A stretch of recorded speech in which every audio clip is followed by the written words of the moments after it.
Le cœur est un muscle qui pompe le sang riche en oxygène pour le distribuer dans tout le corps par l'intermédiaire des veines et des artères. Ce que nous appelons communément tension artérielle correspond en réalité à la mesure prise lorsque le ventricule gauche du cœur se contracte et que le sang est projeté vers les artères.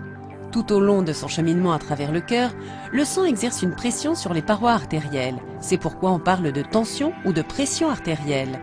La tension artérielle permet d'évaluer la force et la quantité de sang pompé par le cœur, ainsi que la souplesse et l'état général des artères. La tension artérielle se compose de deux éléments.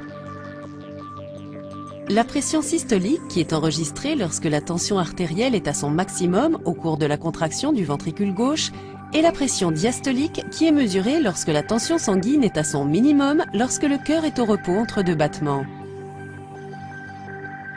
La tension artérielle est donc le rapport de ces deux mesures, rapport de la pression systolique sur la pression diastolique.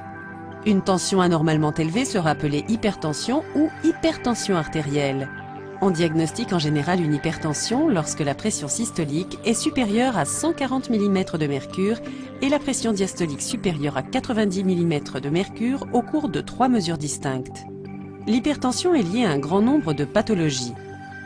L'athérosclérose, l'insuffisance cardiaque, l'accident vasculaire cérébral, l'infarctus du myocarde ou encore des atteintes rénales pour n'en citer que quelques-unes. En l'absence de traitement, l'hypertension peut être à l'origine de graves lésions cardiaques et des vaisseaux sanguins. L'aspect positif des patients dits hypertendus est qu'ils peuvent généralement contrôler leur maladie grâce à des traitements spécifiques et à une amélioration de leur régime alimentaire et de leur mode de vie.